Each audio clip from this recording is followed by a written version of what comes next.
welcome to Relish Books. Today I am celebrating 100 subscribers with a review of Kate DiCamillo's newest book.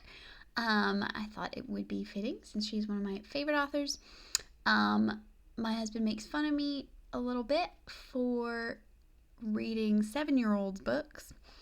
And she definitely became one of my favorites when I was a child, but my love for her work has always stayed. I still really enjoy reading her books. I'm always really excited when a new one comes out. I don't know what other people like to do with their favorite authors, but I have found that I prefer to not know when a new book is going to be released, because when you know a release date of a new book and you're like looking forward to it, it usually gets postponed a bunch. Release dates have a way of getting constantly pushed back, it feels like, and it just seems like it's going to take forever, and then you get close to the release date and it gets pushed back again, and it's just really disappointing and stressful. So I love to just try to not pay attention to it and just occasionally check the sections at the bookstore.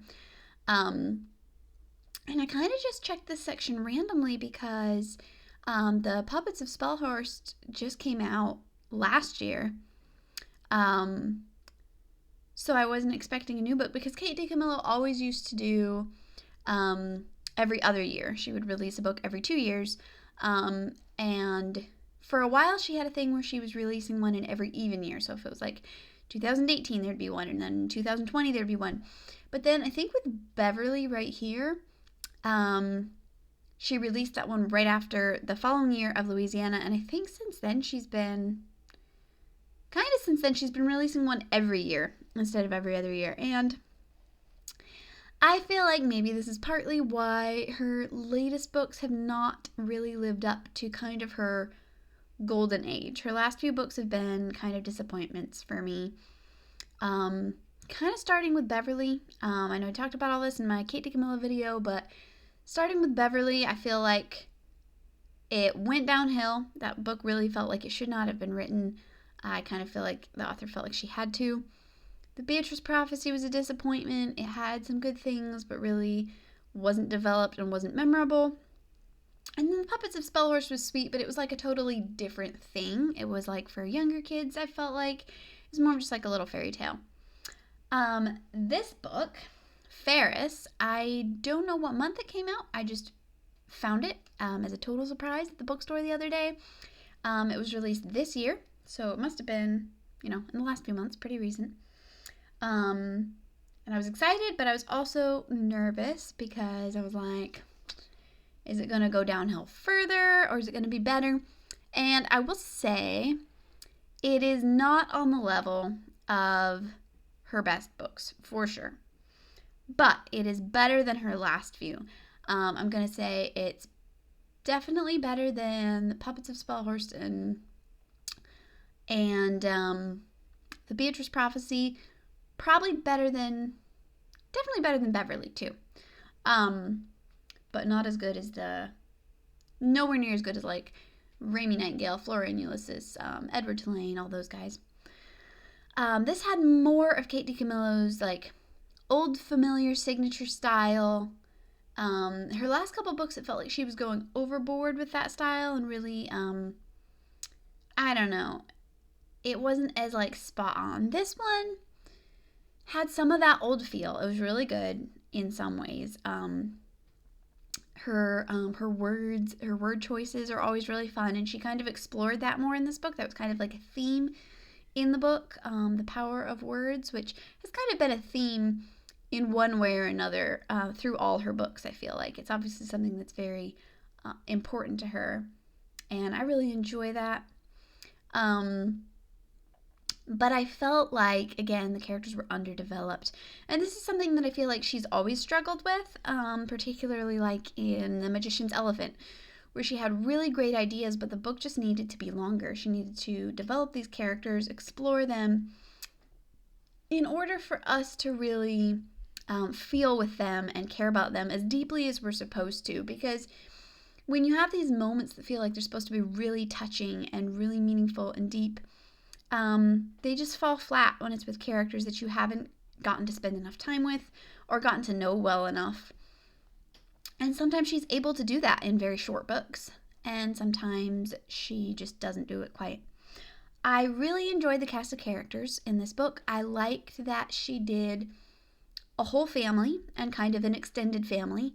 I really like that type of book where it's like a big old family, like with all the aunts and uncles and all that kind of stuff, grandparents.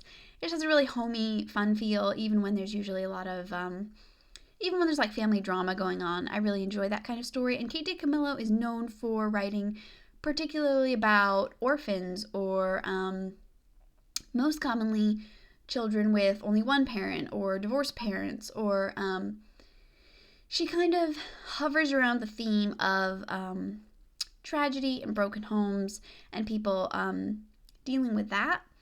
So that was in there a little bit in some ways, but Ferris has both parents, and she's not an only child, which is, again, a bit of a difference from most of Kate DiCamillo's other books. I want to say, is it all of her other books?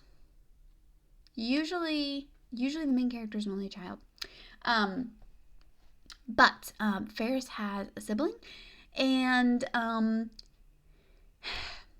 while I really liked that she took this different approach and gave a whole family, I get wanting to make imperfect people. People are definitely imperfect, and everybody has to deal with imperfect families. I like that. In some ways, though, they needed to be more likable in their imperfections. I really liked the father. The mother was she's supposed to be a little less likable, a little less approachable, because she's very sensible and practical in a family of wonkiness and dreamers. And she's kind of the sensible one. She's always exasperated by everything that's going on. But she just wasn't very likable. She was hardly developed, and she just kind of seemed like a wet blanket over everything all the time, which is maybe how it's supposed to be, but it was just kind of sad. It's like, oh, this mother doesn't really feel like she likes anybody. Also, again, I know it's realistic because there's a lot of bad parenting that goes on in the world, for sure. But these parents are absolutely clueless on what to do with their kids. Pinky, the younger one, is a very fun character. At first, I was like, oh my goodness, this is awful. And she was annoying. I actually came to appreciate her as a character. I thought she was pretty funny. But the parents don't know how to deal with her.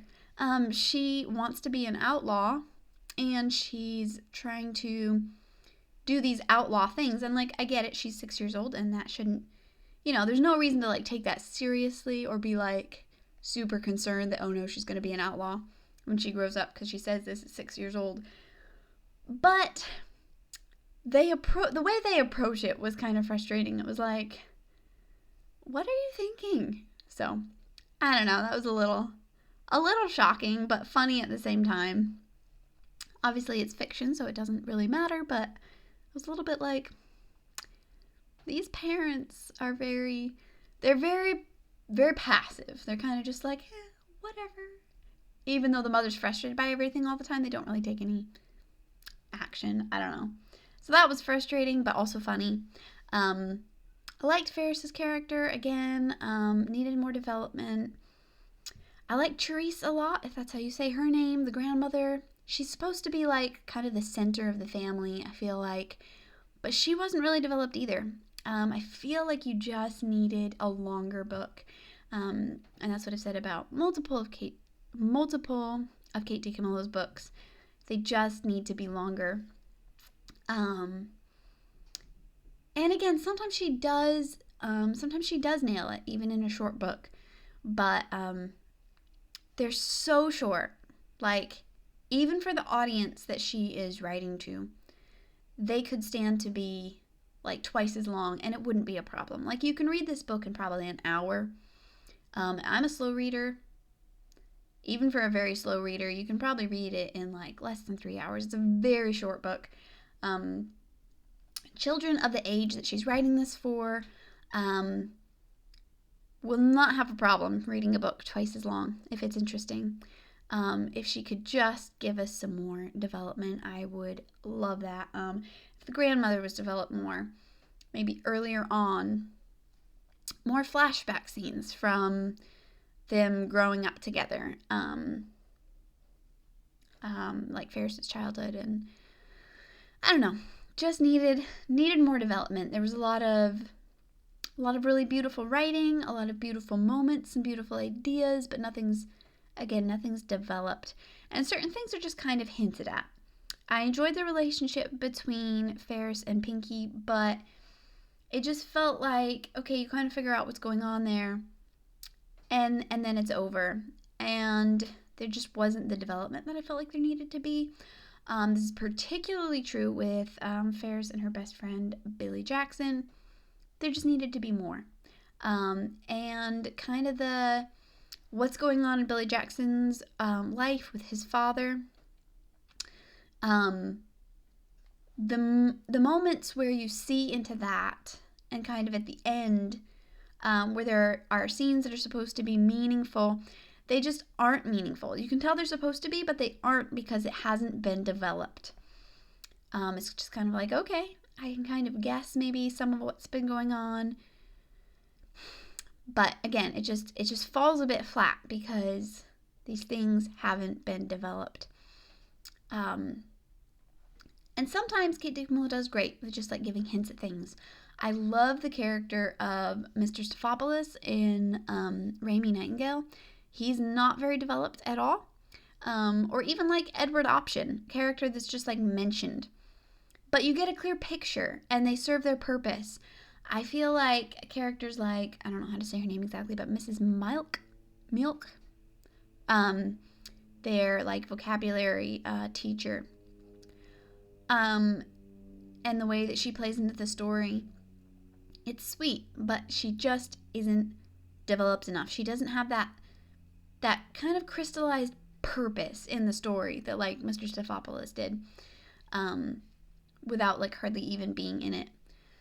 So yeah, I don't know whether it's just sometimes she just hits the perfect combination of stuff better in her books, or if she is really just more on a kind of downward spiral.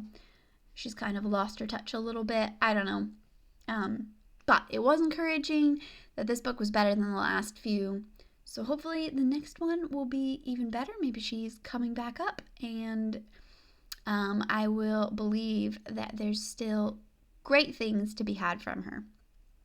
So that is my my little review of Ferris. If you're a Kate DiCamillo fan, definitely give it a read. If you haven't read Kate DiCamillo books, don't start with this one. Start with Because of Winn-Dixie, or Flora and Ulysses is my favorite. Raimi Nightingale is also super good. Tale of Despereaux is like one of her most famous, but it's not my favorite. But anyway, I rank them all in my Kate DiCamillo video. So if you're more interested in great children's literature that can be enjoyed by adults, you can check that out. Thanks so much for watching. I will see you next time. Bye.